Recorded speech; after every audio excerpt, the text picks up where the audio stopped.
Right here, please. A corsage for the bride. It's all right. Thank you, sir.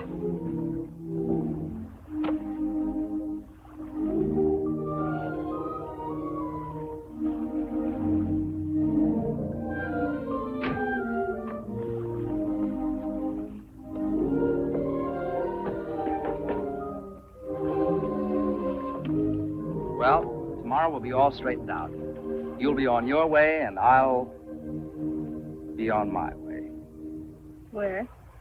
Well, I've got to get back to being a bachelor again. Sort of catch up with my usual gay life. Forget all this.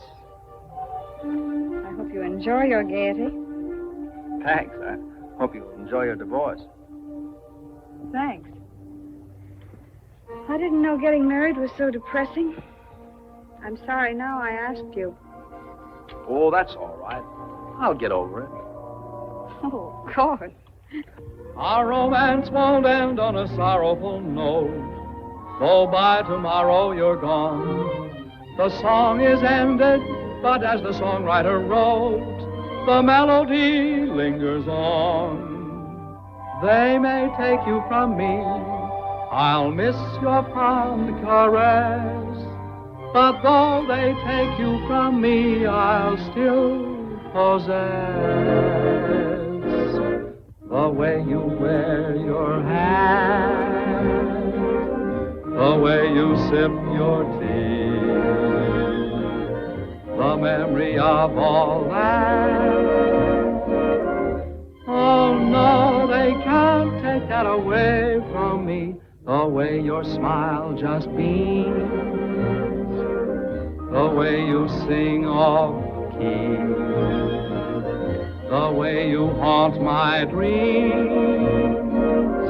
No, no, they can't take that away from me.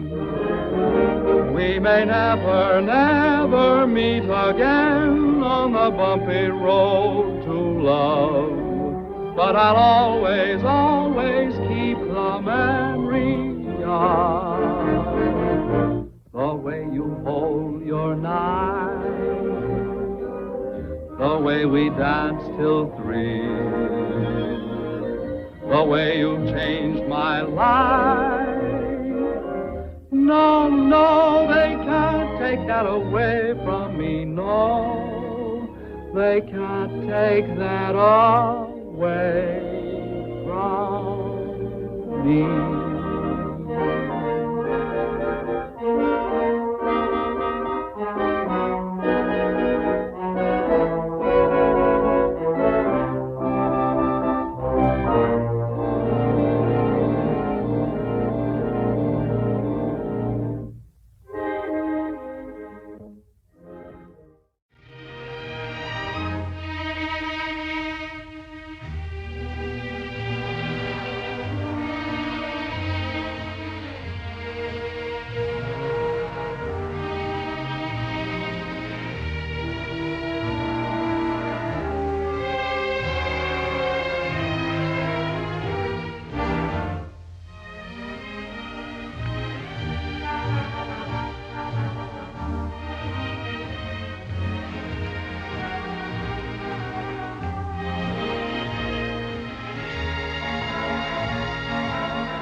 On the 10th of December 1936, one of the most significant days in British history, everything changed.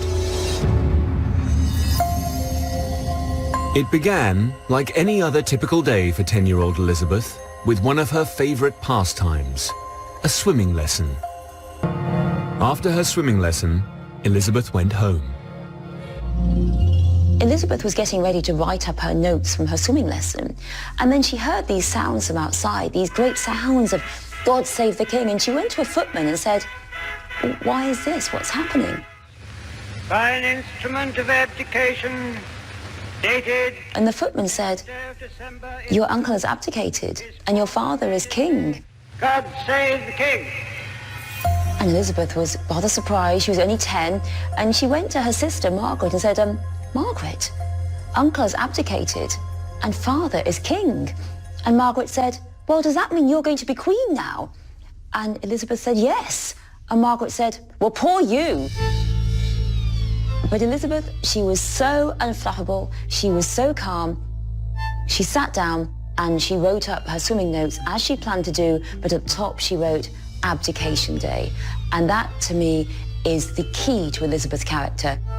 It's a rather overused phrase, but she's the epitome of keep calm and carry on.